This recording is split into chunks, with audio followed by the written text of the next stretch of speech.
Y también les pido disculpas que me voy a retirar antes, porque lo único que quiero es ir a acostarme. He estado mal todo el día, espero mañana poder ir al médico. No he querido tomar nada porque los paracetamol, ibuprofeno, todo eso me suben la presión. Así que, y tengo que tener cuidado con eso. Pero aquí estamos y vamos a introducirnos en los versículos de hoy día. Supongo que lo leyeron ya. Vamos a introducirnos. Bueno, y parto con malas noticias. ¿Cuáles son?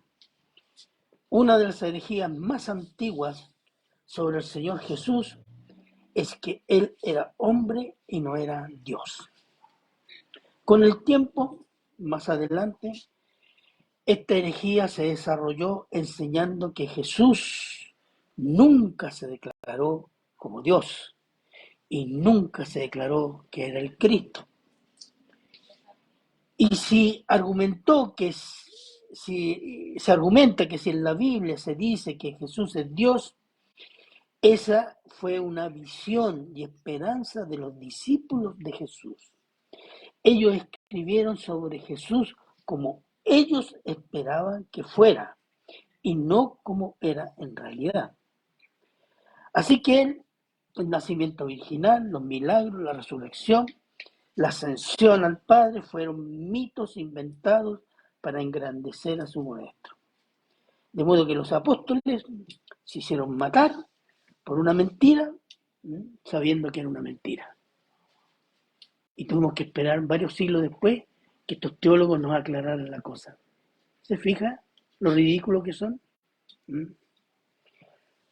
Pero no les interesa hacer el ridículo ni contradecirse. Lo mismo dice de los profetas del Antiguo Testamento. Ellos vieron, dieron su visión de cómo creían que era Dios y lo que Dios debía ser. Que el Pentateuco no lo escribió Moisés y que los evangelios no lo escribieron sus discípulos, sino otros. ¿Cuáles? No se sabe. Discípulos del siglo III y del siglo IV. Esta manera de destruir la Biblia, que está presente en la Iglesia, postula que la Biblia es la obra que la Biblia y la obra de Cristo deben interpretarse según el espíritu de la época y las necesidades de los hombres de este tiempo. Si antes fueron mitos y leyendas, hoy son conceptos civilizados, racionales. ¿Seguro? De ahí que los satanólogos modernos han publicado Biblia feminista, Biblia inclusiva, es decir, homosexual, Biblia ecológica, Biblia ecuménica, en donde el hombre y su pecado son exaltados. Y Cristo es un ídolo puro amor, sin juicio y sin santidad. ¿Cuál ha sido el resultado de esto? Y disculpen la larga introducción, porque esto me preme a mí, lo que está viviendo la iglesia hoy día. El resultado ha sido y es salvación sin cruz, santificación sin sufrimiento, bendiciones sin gratitud, comunión sin perdón, reconciliación sin arrepentimiento, autoestima sin humildad, poder sin santidad, milagros dando órdenes al Espíritu Santo, iglesia sin culto, cristianos sin compromiso, reino sin Cristo, cielo sin Dios. Eso es lo que se está sucediendo. Esta falsa doctrina está mandando millones de personas que se dicen cristianas, cristianos amorosos obviamente, desde las bancas de las iglesias al infierno sin escala intermedia. Pero Dios Espíritu Santo, inspiró las Escrituras desde el inicio hasta el fin, y allí se anunció la venida del profeta de Jehová, el siervo de Jehová, el ángel de Jehová, el Hijo de Jehová, que siendo Dios se haría hombre y se presentó como el Mesías prometido a Israel. Y se presentó a los samaritanos como el Mesías esperado. Y se está presentando a los gentiles como único Señor y Salvador por medio de la predicación de la Iglesia. Cristo es la única esperanza de salvación porque lo dicen las Escrituras, lo dice la historia de la cruz y lo dice la vida de millones de pecadores nacidos de nuevo en Cristo Jesús. Título: Jesús, una esperanza cierta que se cumple. Juan 4, 25, 26. Oremos. Padre bueno, eterno y misericordioso Señor, damos gracias, Señor. Queremos pedir e invocar en su nombre que el Espíritu Santo guíe estas palabras. También, Señor, disponga nuestros corazones para que usted, Señor, pueda obrar en ellos según su buena voluntad y según lo que crea necesario. Gracias, Padre, por esta misericordia y se lo agradecemos en Cristo Jesús. Amén. Versículo 25.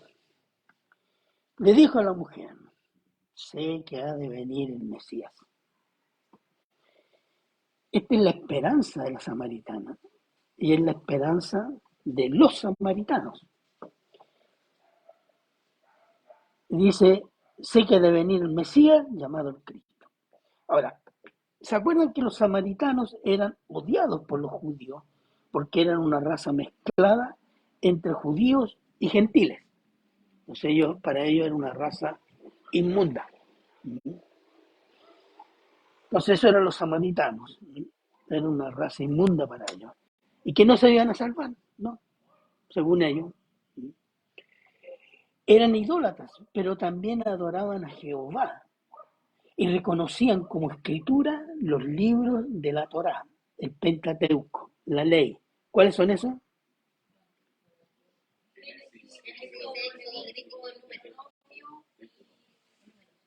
No. Ya. No. Amén. Entonces, reconocían la ley, el Pentateuco, tenían la esperanza y certeza de la venida del Mesías anunciada en los libros de la ley. Tú sabes que en los libros de la ley se anuncia la venida del Mesías. Vamos a ver algunos versículos.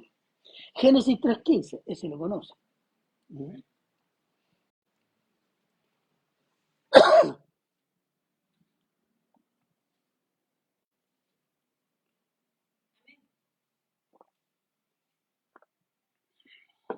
Ya.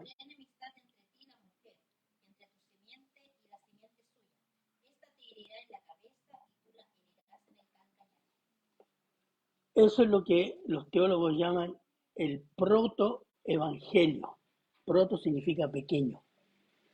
El pequeño evangelio es el primer,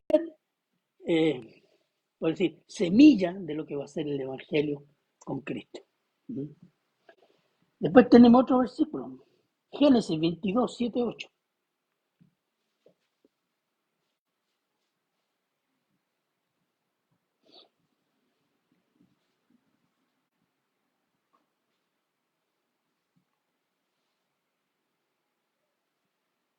Entonces habló Isaac a Abraham su padre y dijo: Padre mío.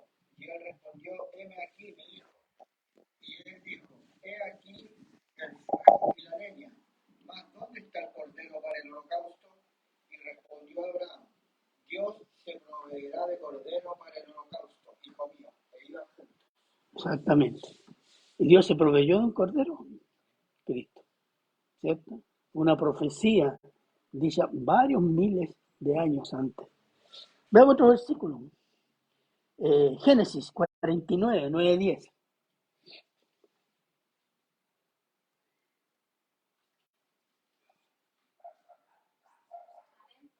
¿Ya?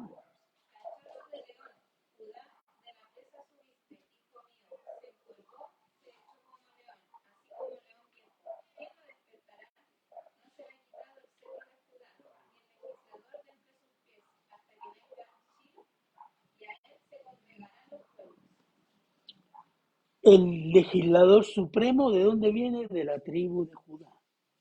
Está hablando de Cristo, ¿cierto? Después el último versículo, Deuteronomio 18, 18, 19.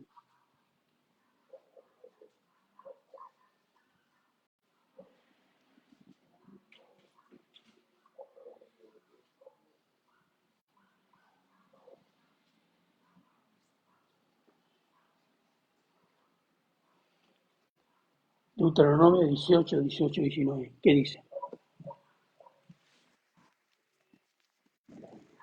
Ya, anímense. Mas a cualquiera que no oyere mis palabras, él hablar en mi nombre, yo le pediré cuenta. 19, 18. 18 y 19.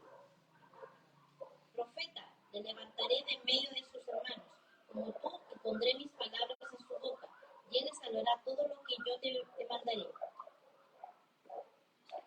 ¿Qué dice? No dice, mandaré un profeta. Mandaré profeta.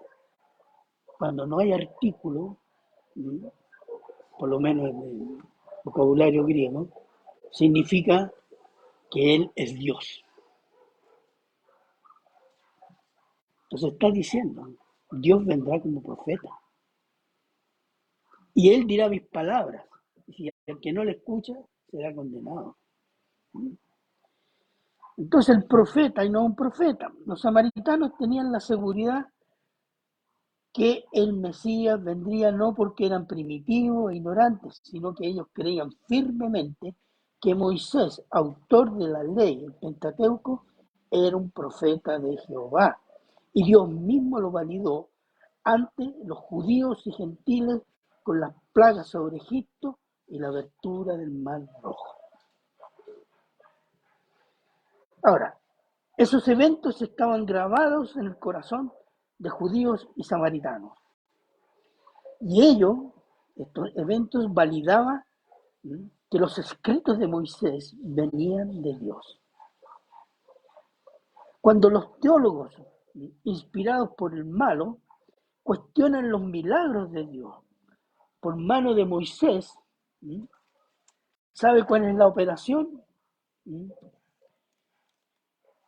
Que esos milagros atribuyéndolos a mitos e invenciones de ese tiempo, entonces relativizan los escritos de Moisés, que no son inspirados. Eran para ese tiempo, no son para este tiempo. Todos más civilizados, dicen ellos. Y niegan la autoría de Moisés y usan toda su erudición para refutar a Moisés, sus milagros y sus escritos. Es decir, para refutar a Dios mismo. Y hermano, eso está dentro de la iglesia. ¿Qué más dice la samaritana? Sé que ha de venir el Mesías, llamado el Cristo. Ahora, ella tiene la certeza, sé, estoy segura que el Mesías viene. A pesar de todo lo religioso y pecadora que era, ella tenía una sola seguridad, que el Mesías iba a venir. ¿No me parece interesante? Entonces, pero dice, sé que ha de venir el Mesías llamado el Cristo. Esta última frase aclaratoria, ¿cuál es? Llamado el Cristo, según la mayoría de los estudiosos, es del escritor Juan, ya que Juan se dirige a gentiles, los cuales no tienen conocimiento de las tradiciones judías, de Mesías prometido, de ungido, Masaya, etc. No.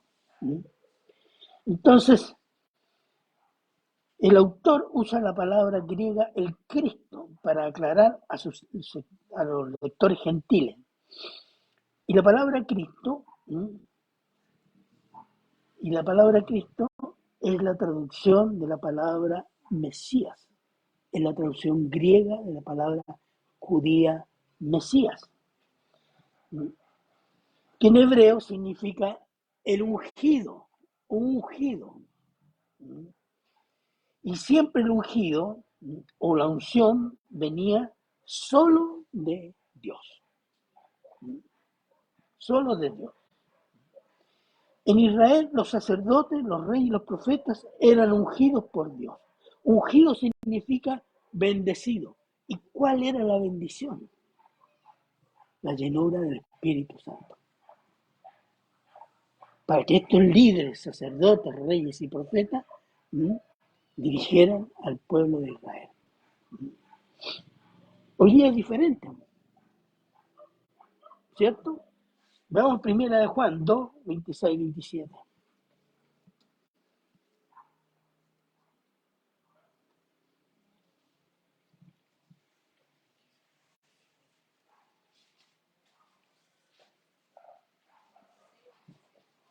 ¿Qué dijo? Primera de Juan 2, 26, 27.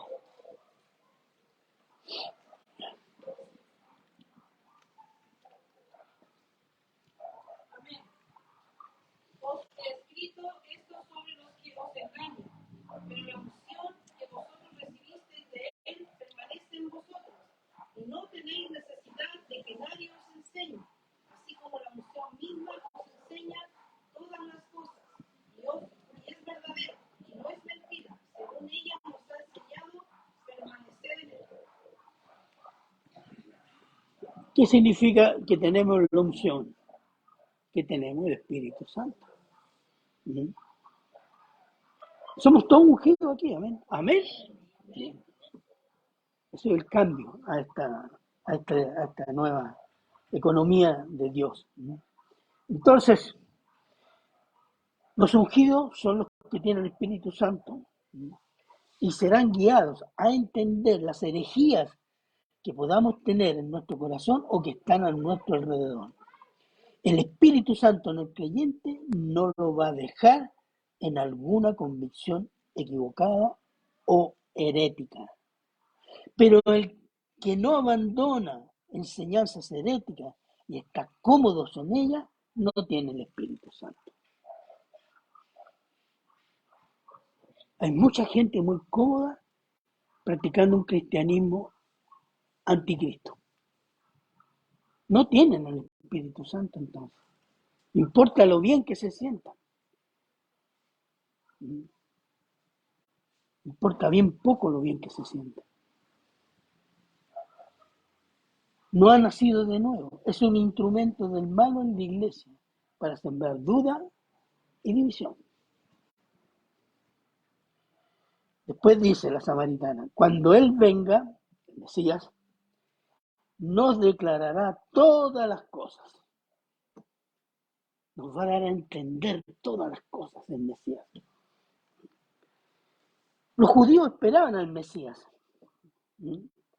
pero esperaban al Mesías para la instauración del reino. Porque el reino fue prometido ¿a quién? A los judíos. Veamos Isaías 4, 2, 4.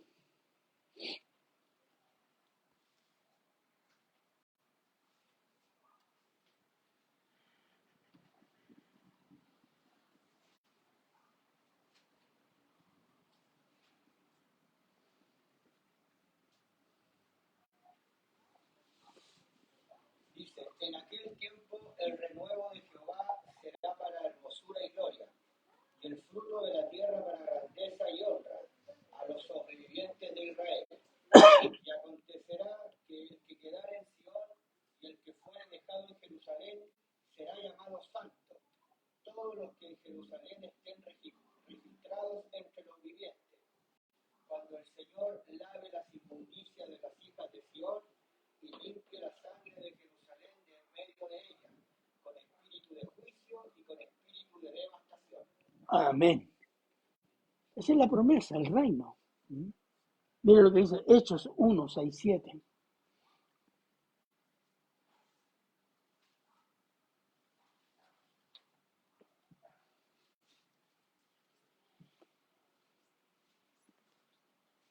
Hechos 1, 6, 7.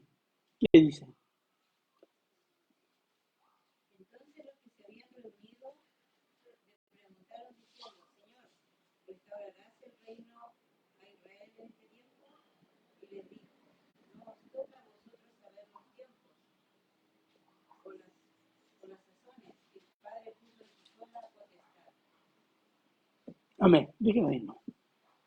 Pero fíjese que los judíos que habían seguido a Cristo vieron a Cristo resucitado y dijeron, estamos listos, el reino.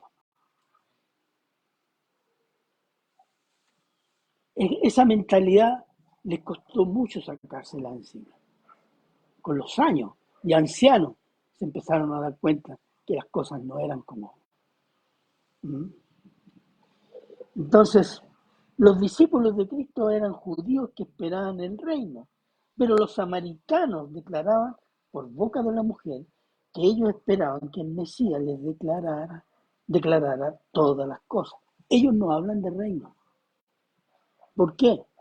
Porque el reino es prometido a los judíos. ¿Mm?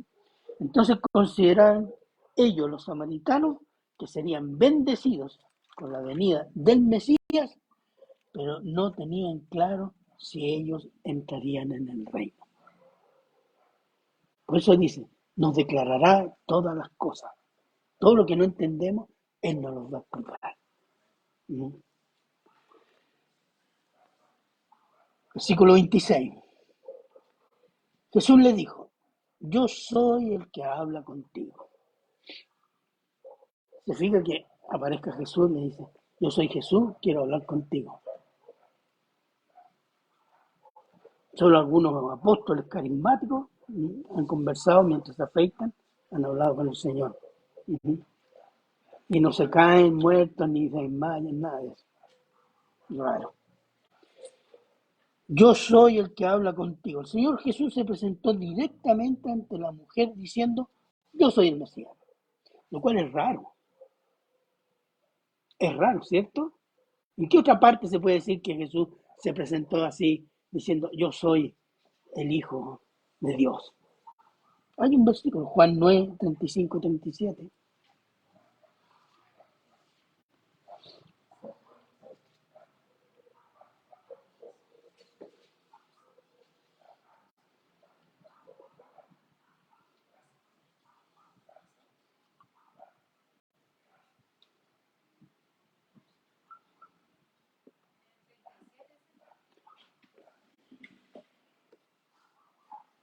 Juan 9, 35 al 37.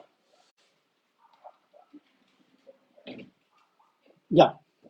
Oyó Jesús que la habían expulsado, y hallándole le dijo, ¿crees tú en el Hijo de Dios? Respondió él y dijo, ¿quién es, Señor, para que crea en él? Le dijo Jesús, pues le has visto, y el que habla contigo, él es. ¿Se fija? No hay otra presentación a una persona decir, yo soy el Mesías. Uno es la samaritana y el otro es este hombre enfermo que el Señor había sanado.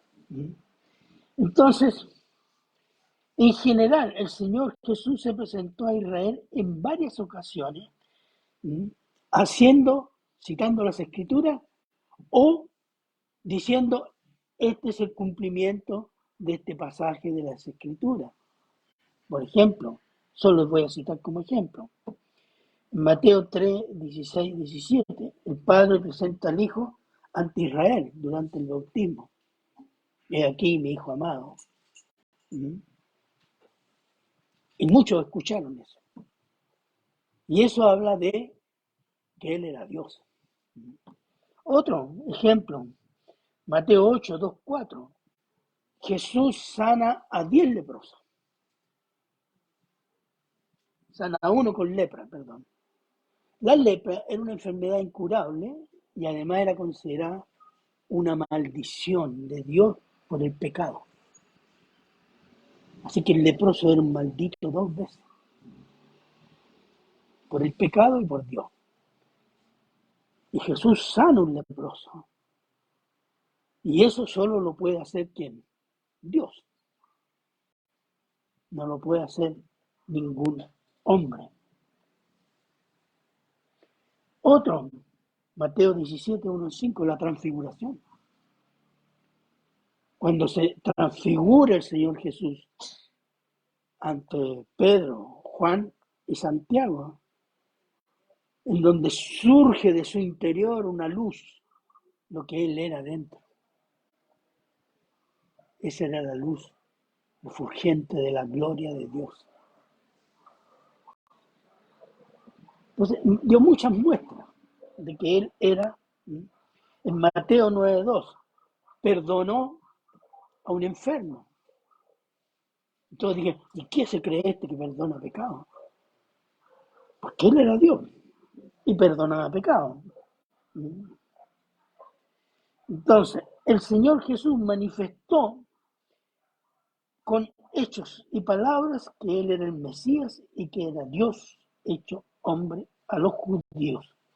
Pero a los samaritanos simplemente les dijo, yo soy el Mesías.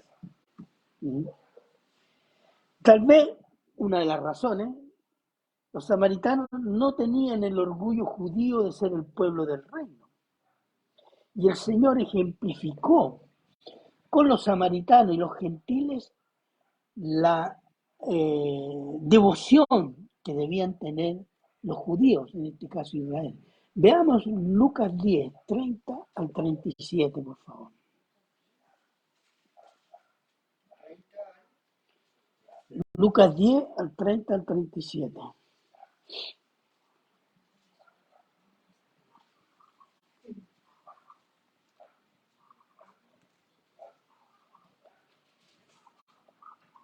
Amén.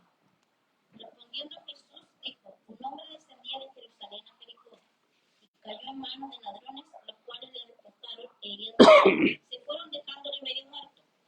Aconteció que descendió un sacerdote por aquel camino y viéndole pasó de largo, asimismo un levita, llegando cerca de aquel lugar y viéndole pasar de largo.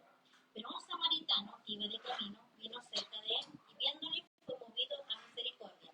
Y acercándose vendó sus heridas, echándole aceite y vino, y poniéndole en su cabalgadura lo llevó al mesón y cuidó de él. Otro día al partir sacó 2 denarios y los dio al mesonero y le dijo, cuídamele y todo lo que gaste de más yo te lo pagaré cuando regrese. ¿Quién pues de estos 3 te parece que fue el prójimo del que cayó en manos de los ladrones? Él le dijo, el que usó de misericordia con él. Entonces Jesús le dijo, ve y haz tú lo mismo.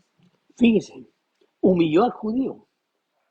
Primero pasó un sacerdote, hombre santo, un levita, servidor del templo, y pasó un inmundo samaritano y tuvo compasión. ¿Y qué le dice al judío? Fíjese que el judío no dice el samaritano, porque era prohibido, era ensuciarse. Dice, el que tuvo misericordia. Y lo humilla y le dice, haz tú lo mismo que el samaritano. Es interesante cómo le muestra a Israel su soberbia a través de personas que ellos rechazan, que son más misericordiosas que ellos. Veamos otro versículo, Lucas 17, 11, 19.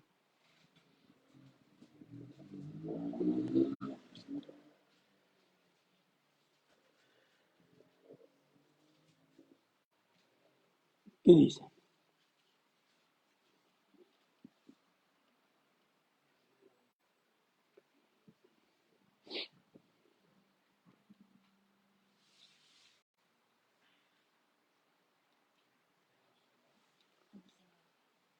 Lucas 17, 11, 19. ¿Quién está ahí, por favor?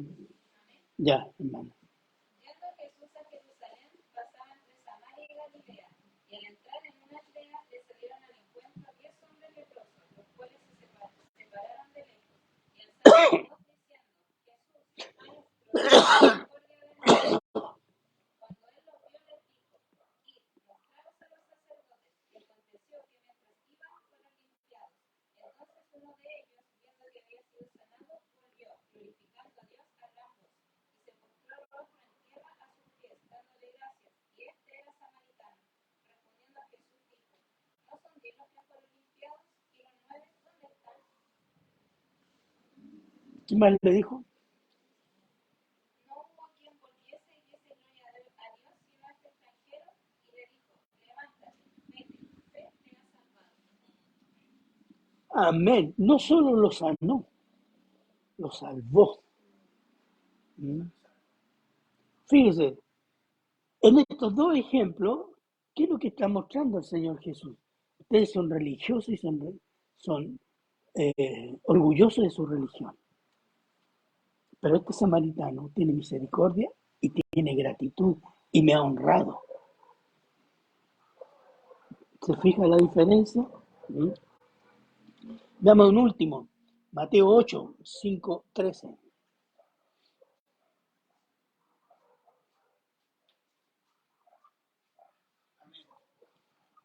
Entrando Jesús en Capernaum, vino a él un centurión rogándole y diciendo: Señor, mi criado se ha postrado en casa, paralítico, gravemente atormentado. Y Jesús le dijo: Yo iré y le sanaré. Respondió el centurión y dijo: Señor, no soy digno de que entre bajo mi techo. Solamente di la palabra y mi criado sanará. Porque también yo soy hombre bajo autoridad y tengo bajo mis órdenes soldados. Y digo a este: ve y va, y al otro: ven y viene. Y a mi siervo: haz esto y lo hace. Al oírlo Jesús se maravilló y dijo a los que le seguían: de cierto os digo que ni aun en Israel he hallado tanta fe. Fíjese que ese hombre entendió el poder divino de Cristo y de quién era Cristo. Y les dice a los israelitas: ni en Israel he hallado tanta fe como en este hombre. Y era un gentil, era un romano. Entonces, ¿por qué el Señor Jesús exalta estos ejemplos? Precisamente para mostrar a Israel su soberbia mesiánica. Nosotros tenemos el Mesías, tenemos el reino, etc. Pero también rechazaron a Cristo, pero lo rechazaron y reconocían, sí, que hacía grandes señales. Juan 11:47.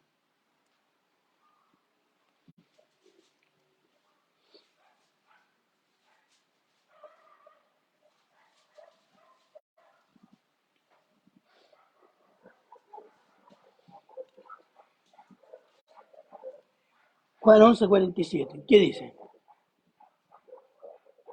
Entonces los principales sacerdotes y los fariseos reunieron el concilio y dijeron: ¿qué haremos? Porque este hombre hace muchas señales. ¿Y qué pasa? Que no las podían negar. ¿Por qué? Porque Lázaro recién había resucitado y andaba paseándose por ahí. Entonces decía: ¿qué vamos a hacer? Son ahí todos con él. En fin, van a perder poder, no sé. ¿No? Pero públicamente lo acusaron de ser hijo del diablo. Mateo 12, 23, 24.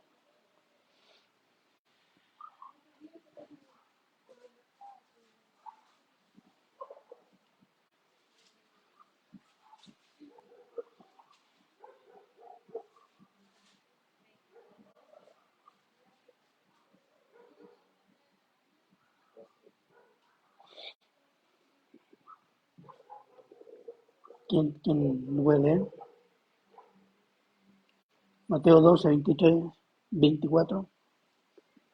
Amén. ¿Algún valiente?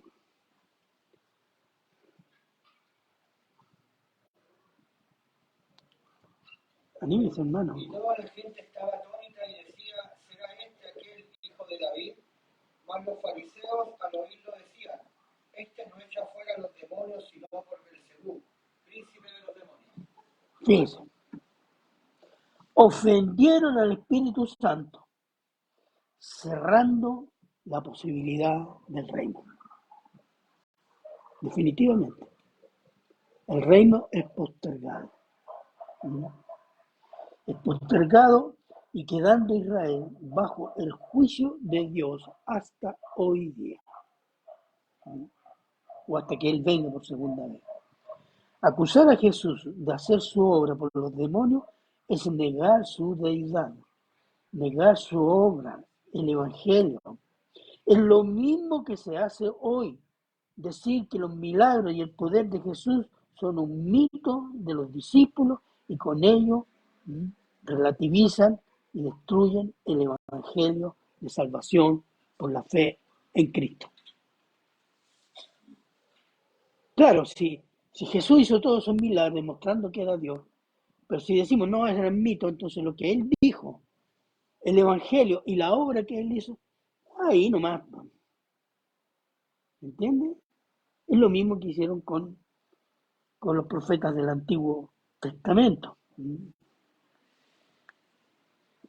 Entonces, eso es destruir el Evangelio de salvación por la fe en Cristo.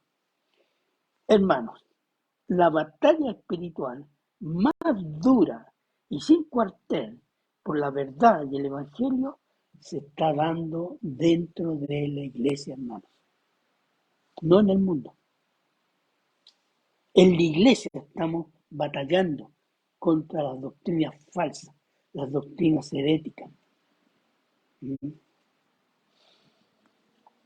Nos acosan pastores, teólogos, institutos, seminarios y académicos empeñados a fondo en hacer de Cristo un ídolo de amor carnal. De las Escrituras hacer un libro de antigüedades que hay que reinterpretar. Y del Evangelio una declaración de buenas intenciones. La santidad es un legalismo.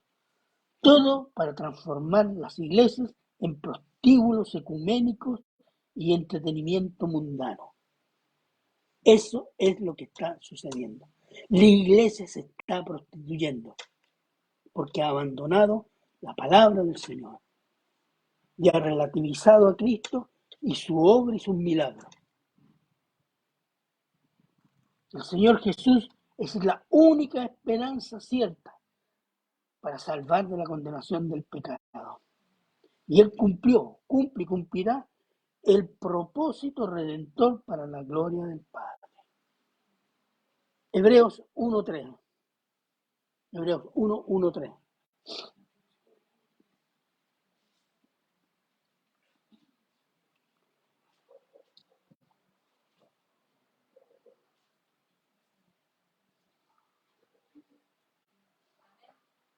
Adelante. Siendo el resplandor de su gloria y la imagen misma de su sustancia, y quien sustenta todas las cosas con la palabra de su poder, habiendo efectuado la purificación de nuestros pecados por medio de sí mismo, se sentó a la diestra de la majestad en las alturas.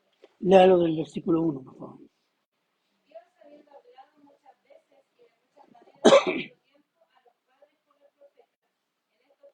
postreros días nos ha hablado por el Hijo, a quien constituyó heredero de todo, y por quien asimismo hizo el universo, el cual, siendo el resplandor de su gloria y la imagen misma de su sustancia, y quien sustenta todas las cosas con la palabra de su poder, habiendo efectuado la purificación de nuestros pecados por medio de sí mismo, se sentó a la diestra de la majestad en las alturas. Amén. Dios nos está hablando a través de Cristo y Cristo nos está hablando a través de la doctrina de los apóstoles, ¿o no? ¿Cuál es la doctrina de los apóstoles? El Nuevo Testamento. Ahí nos está hablando. Y miren lo que dice Juan 17, del 15 al 20.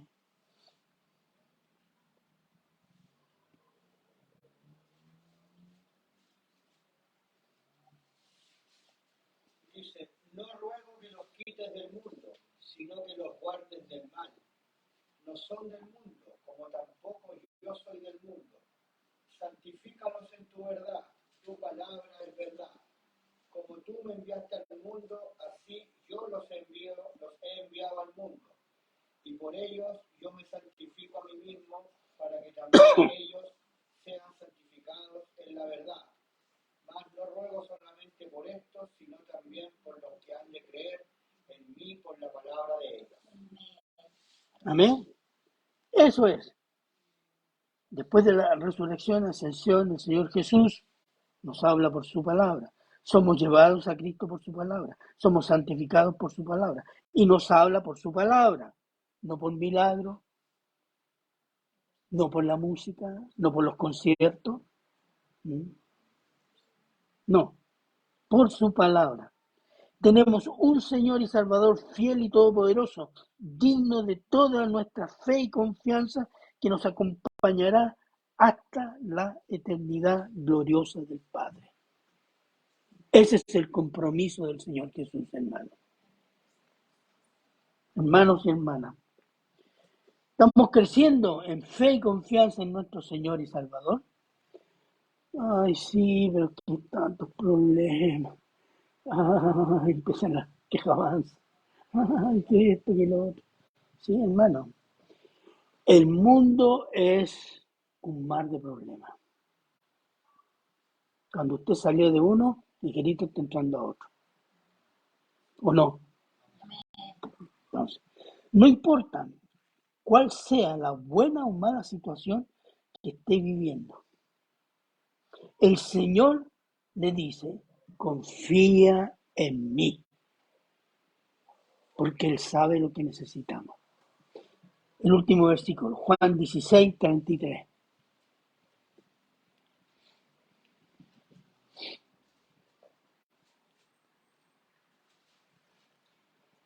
Estas cosas os he hablado para que en mí tengáis paz. En el mundo tendréis aflicción, pero confiad, yo he vencido al mundo. No dice, en el mundo tenéis, será jarana, será un pasarlo bien, pero terriblemente, de chancho, pasarlo chancho. ¿Mm? No, dice tendréis aflicción, pero confiad, porque yo he vencido al mundo. Esa es la confianza que nos pide. ¿Por qué? Porque Él cumple. Amén. Cumplió, cumple y cumplirá. Amén. Amén. Oremos. Padre bueno, eterno y misericordioso Señor, le damos gracias, Señor, porque usted, Señor, nos ha puesto un gran Salvador para su gloria y bendición de todos aquellos que creen. Padre bueno, gracias por esta bendición tan grande y se lo agradecemos en Cristo Jesús. Bendiga a cada uno de mis hermanos y que todo, Señor, pueda terminar bien este culto.